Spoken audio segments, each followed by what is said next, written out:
Trauma Framework Fidelity is core to most trauma treatments, but it's relatively new in the field of infant mental health. Before we talk about Trauma Framework Fidelity, it's important to acknowledge that CPP shares a lot in common with other treatment models. But doing trauma work with young children is unique and presents important challenges for us to focus on. The field of infant mental health has long honored the importance of reflective supervision and reflective practice. Most good trauma treatments also focus on people's emotional states, and infant mental health has always focused on supporting and strengthening relationships as a way to support healthy child development. For this reason, it's important to recognize that as our field of infant mental health moves towards trauma, we'll need to think about how this affects our reflective practice capacities, and think about what new skills and competencies we'll need. Therapists may become triggered when they hear about the family's trauma experiences, and this may affect the way that we intervene. We'll need to be prepared for working with family members who have strong emotional reactions and difficulty regulating their emotions because of what they've been through. And it'll be important to think about how experiences of danger might affect the caregiver-child relationship and make it hard for providers to hold the perspective of both the caregiver and the child.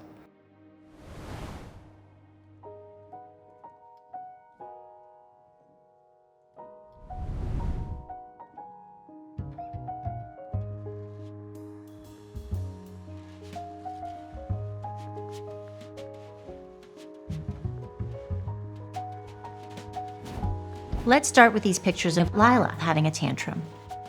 This is a very common picture when we work with young children. How do we understand why she's having a tantrum? We might consider whether, given her age, what she's doing might be typical, but it seems like her tantrums are longer, stronger, and more often than most. Perhaps this is because there's a new baby. Perhaps it's because she and Jackie are having difficulties in their relationship. While these are possible contributing factors, it's important to think about how Trauma Framework Fidelity may guide us. We believe that experiences matter. So what was Lila's early history? We know that she's been in foster care. She's not with her birth parents, so we know she's separated from them. But we don't know why. We also don't know Jackie's history. We don't know what led her to become a foster mom, and we don't know if she has a prior history of experiencing danger or violence. If that were the case, it might affect her response to Lila's aggressive behaviors. It could be that the caregiver has experienced a traumatic event, and this affects the way they raise their child. They might be scared of certain things, or they might get easily upset or angry, and while this is completely understandable, it might still affect the child. If the child has also had an experience of danger, this can affect the child's behaviors, and then the child may behave in certain ways that can in turn trigger the caregiver. So let's think about Trauma Framework Fidelity and how it guides our work. For starters, it leads us to assess for and talk with caregivers about what the child and they have been through. The central goal of Trauma Framework Fidelity is that when either the parent or the child has experienced a traumatic event, we help them make meaning of what happened and how this affects them. If they feel safe enough to share their history with us, then we get a sense of what they've been through and we can think about how we want to address this in treatment. We want to be mindful of the family's trauma history throughout the course of treatment so we can think about how it's affecting how they're doing right now, how it's affecting their relationships, and how it's affecting their response to treatment. And we want to support them in finding adaptive ways to process and respond to their history and to reminders of danger. As we do this, we remember the parallel process, which means that we're mindful of the impact of the work on the therapist, and we're thinking about how to address vicarious traumatization.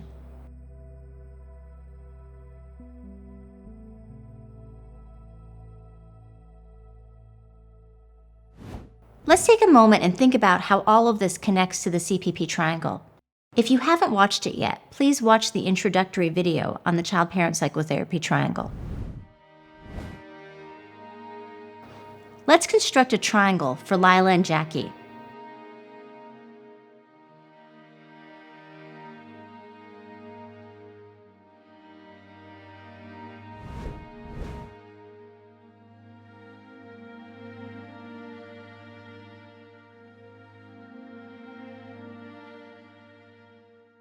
At this point, you might notice that we don't have a lot of information about their history. And that's because we haven't yet done the CPP procedures that would allow us to get this information. To get a comprehensive understanding of Lila's history, we'll need to talk with her child welfare worker as well as to Jackie. This is what we learned through our comprehensive assessment process. From birth to 17 months, it seems that Lila's parents had significant substance abuse problems. They used meth and alcohol, and things often got pretty scary with the fighting between them. Lila's mom was also very depressed, and when Lila was very little, her development looked really delayed. Her child welfare thought that perhaps because her mom was depressed and using substances, Lila didn't get a lot of interaction. Now, when she was 17 months old, she had a very high fever, and her mom took her to the emergency room. As the doctors were checking her out, they saw bruises and found several healed fractures and became really worried about her. She was removed from her mom and placed in foster care.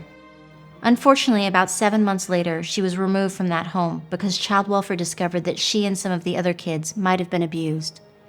They found bruises on her body. At 24 months, she was placed in the current foster home, where she's been for the last 15 months. Let's pause here. We didn't have all of this information when I first introduced Lila and Jackie. It's so hard to intervene in a trauma-informed way when we don't have a good picture of the child's experience.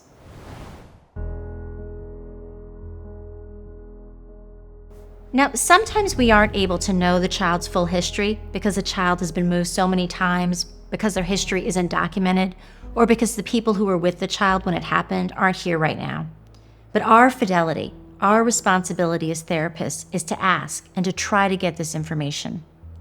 In Lila's case, the social worker had the information because Lila's mom shared it with her.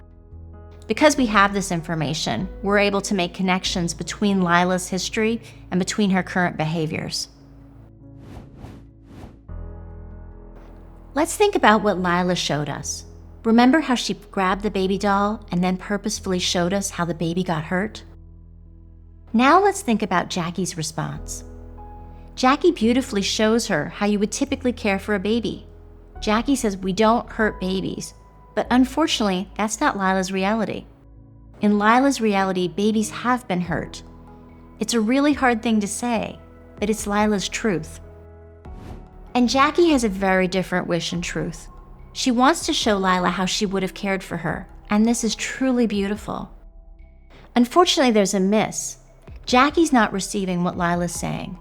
Lila's saying, hey, babies get hurt. Babies get owies. And because Jackie doesn't receive what Lila's saying, Lila can't receive what Jackie is sharing. Now, let's slow down, go back, and think about Jackie. As part of Trauma Framework Fidelity, we also want to understand the grown-up's history. Jackie's parents had significant conflict, and they divorced when she was 2, and her mother was very depressed. She was, in fact, depressed for most of Jackie's life. Jackie's 2 older brothers had a lot of problems and bullied her, and when Jackie was about 18, she had a different partner who was very violent. It took her a long time to get out of that relationship. She's now in a loving and committed relationship, but it's hard for her to see aggression and anger. If we think about Jackie's experience, we might notice that there's a lot of overlap between her experience and Lila's experience. Both lived in homes with conflict, although Lila's was more violent. Both had mothers who struggled with depression. Jackie was bullied and Lila was hurt. Jackie's experience really affects the way that she responds to Lila's behaviors. It's so hard and triggering to think about her baby being hurt by Lila because that's what happened to her. She was hurt by her brothers. As we've talked about before, doing trauma work takes a team. As therapists, we're learning new knowledge, we're gaining new skills, and we're figuring out how we metabolize trauma-related content. Let's think about the role a supervisor might play as we do this. A supervisor might help us think about and track whether we've done our CPP procedures. Where are we in the process? Which assessments have we done? Did we talk to Jackie about what she knows about Lila's history? Have we reached out to the child welfare worker? Did we talk to Jackie about her own history? Our supervisor also helps us think through and feel through what the process was like. How did it feel as we got this information? How did it affect us? And what was Jackie's emotional state like? How does she hold the child's history? As we talked about Lila's history with Jackie, was she able to make connections between Lila's history and her behavior? And as we talked about Jackie's history with Jackie, did she seem to make connections between her own reactions and history? To what degree did we notice connections between Lila and Jackie's history? Were there ports of entry, opportunities to not just gather history, but to support movement towards CPP goals, like helping Jackie to better understand Lila's behavior and helping her to recognize the role that experiences of danger may play in both Jackie's and Lila's current behavior and responses? Our supervisors help us to metabolize all of this information, use it to formulate our CPP case conceptualization, and hold hope so we can think about how treatment will support them in healing.